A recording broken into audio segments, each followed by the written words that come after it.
నమస్తే, welcome to Leo. మనతో ఉన్నారు సీనియర్ జర్నలిస్ట్ కనకదుర్గ వడ్లమణి గారు. నమస్తే మేడం. నమస్తే అండి. 2-3 రోజులుగా ఫలితాలు అంటే దాదాపు మే 4వ తారీఖు నుంచి చూసుకుంటే ప్రతిరోజు కూడా ఫలితాలు వచ్చిన తర్వాత నుంచి విజయ్కి మేము మద్దతు ఇచ్చాం, విజయ్ మా ఫోటో పెట్టుకొని గెలిచాడని చెప్పేసి అంటున్నారు. కానీ యాక్చువల్గా డిఎంకేకి రోజా గారు వెళ్ళి ప్రచారం చేశారు. ఈరోజు చూస్తే కొంత ప్రచారం తగ్గినట్టు కనిపిస్తుంది, కొంత విభిన్న వాదాలు కనిపిస్తున్నాయి. ఏంటి, ఎలా చూడాలి? ఒక్క నిమిషం మీకు చూపిస్తాను, ఒకటి చూసాక నేను మాట్లాడతాను. ఇప్పుడు ఇతను ఆనంద్ అని టీనగర్ ఎమ్మెల్యే టీవీకే తరఫున, అంటే తమిళ వెట్రి కழகம் తరఫున ఎమ్మెల్యేగా నిలిచిన వ్యక్తి ఈయన ఒక ట్వీట్ చేశారు. ఏమనంటే, విజయ్ ఎవరిదో ఫోటో పట్టుకున్నందుకే గెలిచాడని పక్క రాష్ట్రంలో ఒక పార్టీ వాళ్ళు ప్రచారం చేసుకుంటున్నారు. మరి ఆ ఫోటోలో ఉన్న అతనికి అంత దమ్ముంటే ప్రతిపక్ష హోదా కూడా ఎందుకు రాలేదు? ఇది చాలా అడిగి తన్నించుకున్నట్టు, మామూలుగా కాదు. అంటే మనం పనికి మాలిన పోలికలు తెచ్చుకుంటే ఇలా ఉంటుంది పరిస్థితి. మనం ప్రచారం చేసామా, వచ్చామా, వెళ్ళామా అలా అనుకుంటే చంద్రబాబు నాయుడు గారు వెళ్ళిన అన్ని చోట్ల ఏడీఎంకే వాళ్ళు గెలిచారు, ఒక చోట బీజేపీ గెలిచింది. But we don't want to talk about that. ఎందుకంటే అవసరం లేదు. వీళ్ళ పని వీళ్ళు చేస్తారు అంతే. ఫలితం గురించి ఎవడు మాట్లాడు, బుద్ధున్నవాడు. పని చెయ్యని వాడు ఫలితాలని ఆపాదించుకుంటాడు. ఇప్పుడు మీకు అది వైసీపీ పరిస్థితి. ఇప్పుడు వైసీపీ ఎందుకు మాట్లాడటం లేదు మీకు ఇక్కడ ఒక క్లారిటీ ఇస్తాను. నిన్న ఏం జరిగింది? నిన్న సాయంకాలానికి కాంగ్రెస్కున్న 5 ఎమ్మెల్యేలు సపోర్ట్ చేస్తామని చెప్పారు. వాళ్ళు ఢిల్లీలో సంప్రదించుకున్నారు. సరే, లోకల్గా అతను రాశాడు, లెటర్ రాశాడు. మొత్తానికి వాళ్ళు ఇప్పుడు మద్దతు ప్రకటించారు. ఇప్పుడు మీకు ఏమైంది? దానివల్ల వైసీపీకి వచ్చిన నష్టం ఏంటి చెప్పండి? ఇక్కడ ఎవరున్నారు ఆంధ్రప్రదేశ్లో? షర్మిల ఉన్నారా కాంగ్రెస్ తరఫున? కాంగ్రెస్ అధ్యక్షురాలు. ఇప్పుడు నోర్లు మూతపడ్డాయి. అంటే వాళ్ళు కాంగ్రెస్తో పొత్తు పెట్టుకుంటారని ఊహించాల టీవీకే. చాలా స్పెక్యులేషన్స్ వచ్చాయి. యాక్చువల్గా నిన్నను ఇండియన్ ముస్లిం లీగ్ సపోర్ట్ ఇస్తామంది, సిపిఐ సిపిఎం ఇస్తామన్నారు. కానీ ఇప్పుడు అందరూ కూడా వెనక్కి వెళ్ళిపోయారు. మేము డిఎంకేతో ఉంటామని. ఇవాళ అందరికంటే హుందాగా ప్రవర్తించింది ఖచ్చితంగా స్టాలిన్. డిఎంకే అధ్యక్షుడు స్టాలిన్ ఓటమిని అంగీకరిస్తున్నాం అన్నాడు. ఆయన వెళ్ళి గవర్నర్కి రాజీనామా పత్రం ఇచ్చారు. ఇచ్చి మేము ప్రజల తీర్పుని గౌరవిస్తున్నామని చెప్పారు, శిరసా వహిస్తామని. ఉదయనిధి స్టాలిన్ కూడా అదే చెప్పారు. ఇక్కడ ఇంకొక మాట ఇవాళ డిఎంకే ఏమందంటే, యాక్చువల్గా మీరు కనుక ఆలోచిస్తే ఇవాళ డిఎంకే ఏడిఎంకే కలిసి పోటీ చేయొచ్చు. Nothing wrong in it. ఎందుకంటే ఇవాళ డిఎంకేకి 59 సీట్లు వచ్చాయి, తర్వాత ఏఐడిఎంకేకి 47 సీట్లు వచ్చాయి. ఇద్దరు కలిపితే 106, ప్లస్ వీళ్ళు 29 పార్టీలతో వెళ్ళారు, వాళ్ళు 16 పార్టీలతో వెళ్ళారు. కాబట్టి వాళ్ళకి ఖచ్చితంగా 120 సీట్లు ఉంటాయి. ఇవాళ విజయ్కి వచ్చింది 108 కానీ 107 లెక్క. అంటే ఒకటి మళ్ళీ అది ఎలక్షన్కి వెళ్తుంది కాబట్టి. సో ఇవాళ 107 + 5 112 అక్కడ ఆగిపోయింది. ఇప్పుడు తిరుమావళవన్ యాక్చువల్గా వీసీకే తిరుమావళవన్ ఏమన్నారు, ఫస్ట్ సపోర్ట్ ఇస్తారని అందరూ అనుకున్నారు. మేము వామపక్షాలతో అంతర్గతంగా ఆలోచించుకుని చెప్తామని అన్నారు ఆయన. సో ఇప్పుడు ఇవాళ గవర్నర్ దగ్గరికి వెళ్ళారు ఎవరు, విజయ్, మళ్ళీ రెండోసారి వెళ్ళినప్పుడు గవర్నర్ అడిగారు, మీకు బలం లేదు కదా, మీకు మొత్తం మీ లిస్ట్ ఇవ్వండి. దీని మీద కమల్ హాసన్ స్పందించారు, ఇక్కడ ఆంధ్రప్రదేశ్లో స్పందిస్తున్నారు, ముఖ్యంగా తెలంగాణలో స్పందిస్తున్నారు. ఏదో గవర్నరు తప్పు చేసినట్టు. గవర్నర్ రాజధర్మం పాటిస్తారు, ఆయన రూల్స్ అండ్ రెగ్యులేషన్స్ చూసుకుంటారు. ఇప్పుడు ఇంతకుముందు మీకు చాలా జరిగాయి ఇలాగా. కర్ణాటకలో జరిగింది, మధ్యప్రదేశ్లో జరిగింది, ఇంకొక చోట కూడా జరిగింది. కాబట్టి అది గవర్నర్ తీసుకునే నిర్ణయం అది. కాబట్టి మనం గవర్నర్ని ప్రశ్నించాల్సిన పని లేదు. దీనికి ఇంత మెజారిటీ ఉంది కదా, మరి పూర్తి మెజారిటీ అంటే 118 ఉండాలిగా, లేవుగా. ఇప్పుడు ఆ 11 సీట్ల కోసం కదా ఆయన కొట్టుకుంటున్నాడు. 12 సీట్లు కావాలి, 12లో 5 వచ్చే, ఇంకా 7 రావాలి. అందుకని ఆయన పని ఆయన చేశారు. వీళ్ళు మేము ఫ్లోర్లోనే మా బలం నిరూపిస్తామని చెప్పారు, ఆయన ఒప్పుకున్నారు. తర్వాత నిన్నను కాన్వాయ్ ఇచ్చారు విజయ్కి, ఇచ్చాక రాత్రి తీసేశారు. దాని మీద చాలా స్పెక్యులేషన్ వచ్చింది.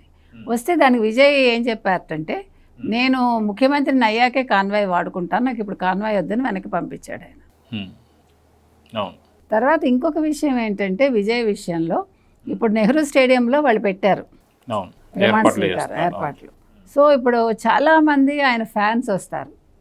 వచ్చినప్పుడు ఆ ఖర్చు నేనే పెట్టుకుంటాను అంటే పార్టీ పెట్టుకుంటుంది, ప్రభుత్వం తరఫున పెట్టద్దని చెప్పాట. అంటే కొన్ని మంచి నిర్ణయాలు అవి. ఇప్పుడు యాక్చువల్గా ఇవాళ ఒక ముళ్ళ కిరీటం విజయ్కి, ఇట్స్ నాట్ సో ఈజీ. ఇవాళ మీకు ఆల్మోస్ట్ 11 లక్షల దాకా అప్పులు ఉన్నాయి తమిళనాడులో. ఇవాళ మీకు బడ్జెట్ పెట్టుకుంటే అంటే ఎవ్రీ ఇయర్ చూసుకుంటే మనం ఆదాయం కంటే అప్పులే ఎక్కువ ఉంటాయి, రాబడి సరిపోదు. తర్వాత ఈయన చాలా హామీలు ఇచ్చేసాడు అన్ని రాష్ట్రాల్లోంచి కొంచెం కొంచెం తీసుకుని. ఇవన్నీ ఎలా నెరవేరుస్తాడు? ఇంకొక విషయం ఏంటంటే డిఎంకే ఏడిఎంకే గురించి ఇందాక మాట్లాడుకున్నప్పుడు డిఎంకే ఏడిఎంకే కలవచ్చు యాక్చువల్గా. ఎందుకంటే కరుణానిధి ఎంజీఆర్ వీళ్ళిద్దరినీ తీసుకుంటే వాళ్ళిద్దరూ ఒకప్పుడు మంచి స్నేహితులు. కరుణానిధి ఎంజీఆర్ కోసం 2 మంచి కథలు రాశాడు, ఆయన మంచి రచయిత, కవి కూడా. ఫస్ట్ ఒకటి రాజకుమారి అనుకుంటా, రెండోది మంత్రి కుమారి. ఆ 2 సినిమాలు కూడా చాలా పెద్ద సక్సెస్ చూసాయి. అంతేకాకుండా మీకు ఎంజీఆర్ని ఒక మంచి హీరోగా నిలబెట్టాయి. దాంతో వీళ్ళిద్దరూ కలిసి అన్నాదురై స్థాపించిన డిఎంకేలో చేరారు. చేరినప్పుడు కరుణానిధి కంటే ఎంజీఆర్కి ఎక్కువ ఇంపార్టెన్స్ దొరికింది, because already he proved as an actor కాబట్టి. అప్పుడు కరుణానిధిలో కొంచెం బాధ మొదలైంది, ఇదేంటి నేను చేసిన హీరో కదా ఇతను, నా రచన వల్ల హీరో అయ్యాడు కదా అని. ఆ తర్వాత చిన్న చిన్న మనస్పర్ధలు వచ్చాయి వాళ్ళకి. వచ్చాక ఒకరోజు ఎంజీఆర్ ఏం చేశారంటే మీరు పార్టీ లెక్కలు చూపించండి అని అడిగారు. ఎంజీఆర్ అడిగితే కరుణానిధి చూపించలేదు, అసలు దాని గురించి పట్టించుకోవాలా. ఆ తర్వాత ఎంజీఆర్ కూడా పార్టీ పరంగా ఏ నిర్ణయాలు తీసుకున్నా లేకపోతే ఏదైనా చెప్పినా కూడా వెంట మానేశాడు. దాంతో కరుణానిధి అతన్ని సస్పెండ్ చేశాడు పార్టీ నుంచి. Then he started his own All India Dravida Munnetra Kazhagam అని స్టార్ట్ చేశారు ఆయన. అయితే మీకు తెలుసో లేదో ఇంచుమించు నాకు గుర్తున్నంత మటుకి 73 నుంచి 72లో జరిగింది ఇది. 73 నుంచి 87 వరకు 89 వరకు మొత్తం 13 సంవత్సరాలు కరుణానిధి ఎటువంటి పదవి లేకుండా ఉన్నారు, ఓన్లీ ఎమ్మెల్సీ. ఎమ్మెల్సీగా ఉన్నప్పుడు ఏం చేశారంటే ఎంజీఆర్ మండలిని రద్దు చేశాడు. ఓకే.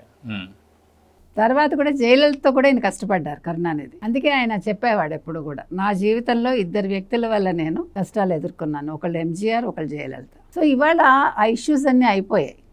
ఇవాళ జయలలిత లేరు, అంతకుముందు ఎంజీఆర్ లేరు, కరుణానిధి కూడా లేరు. కాబట్టి వీళ్ళిద్దరి సిద్ధాంతాలు ఒకటే, పేర్లు వేరంతే. కాబట్టి కలిసి పని చేయొచ్చు. కానీ స్టాలిన్ చాలా హుందాగా ఏమన్నారంటే నేను 6 నెలలు చూస్తాను, 6 నెలలు టైం ఇస్తున్నాం విజయ్కి, ఎలా చేస్తాడో చూడనివ్వండి, మేమేమీ తొందరపడం అని చెప్పడం జరిగింది. అంటే నేను రాత్రి మనం చూసుకుంటే డిఎంకే అండ్ ఏఐడిఎంకే 2 కూడా కలవబోతున్నాయి, కలిస్తే దాదాపు 120 సీట్లు రాబోతున్నాయి. సో వాళ్ళు డైరెక్ట్గా వాళ్ళు గవర్నమెంట్ ఫామ్ చేయొచ్చు అని చెప్పేసి అన్న తర్వాత అప్పటి నుంచి సాక్షి కావచ్చు, వైసీపీ కావచ్చు, టీవీకేకి ఇచ్చే సపోర్ట్ ఆపేసింది. అంటే వీళ్ళు ఇంకొక రకమైన వ్యూహానికి రెడీ అయ్యారా అని చెప్పి అనిపిస్తుంది. ఏంటి అంటే మళ్ళీ రోజాని తీసుకెళ్ళిపోయి రోజా ప్రచారం చేయడం వల్ల ఇప్పుడు స్టాలిన్ మళ్ళీ సీఎం అయ్యాడు అని చెప్పి చెప్పుకోవడానికి సర్వం సిద్ధం చేసుకున్నారని చెప్పి అనుకోవచ్చు. సిగ్గుండాలండి ఒకవేళ అలా చేద్దాం అనుకున్నా కూడా. ఇప్పుడు ఇక్కడికైతే అక్కడ, అక్కడికైతే ఇక్కడ, విజయ్ మా వాళ్ళే గెలిచారంటే దాన్ని ఏమన్నారు మరి? ఇప్పుడు అందుకే ఇచ్చాడు కదా ఆనంద్ గారు, కౌంటర్ ఇచ్చారు కదా.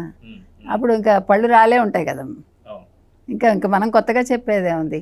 ఇప్పుడు డిఎంకే మా వల్లే వచ్చింది అనుకోవటానికి అసలు స్టాలినే ఓడిపోయాడు కదా నువ్వు ప్రచారం చేయటం వల్ల. అందుకని మీ దగ్గర అసలు కౌంటర్ ఉండదు, లేకపోతే ఆపాదించుకోవటానికి సరిపోరు మీరు.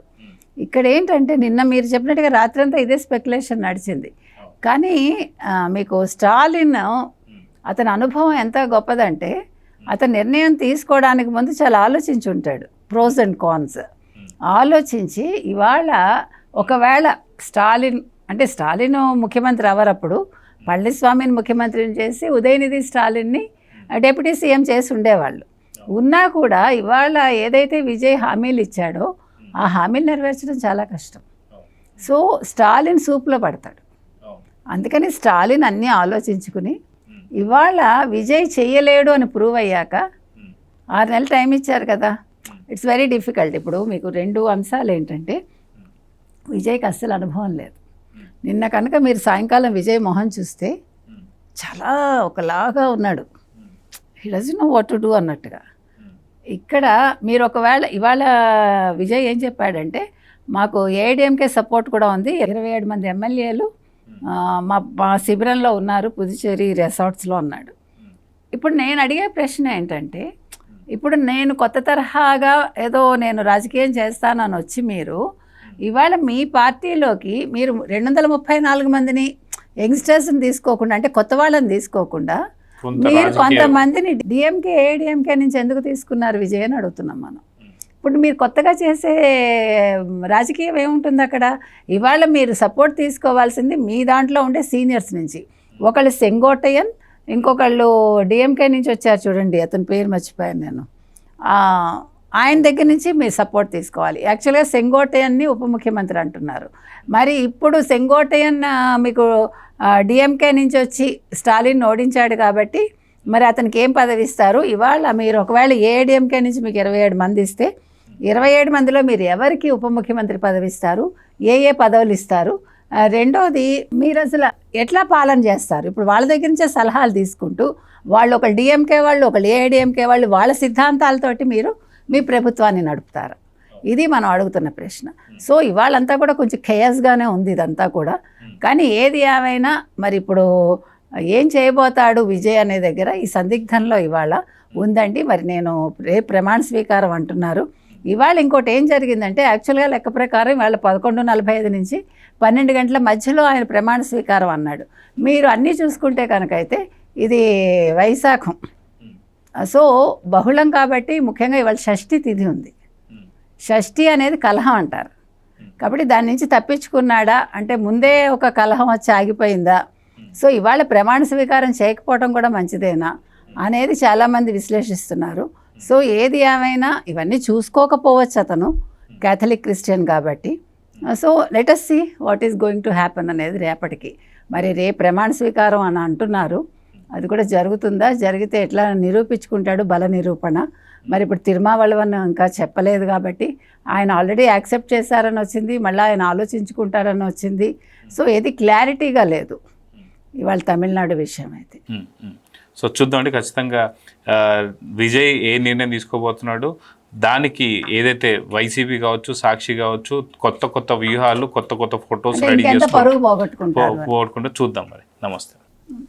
Please subscribe to Leo News for more videos.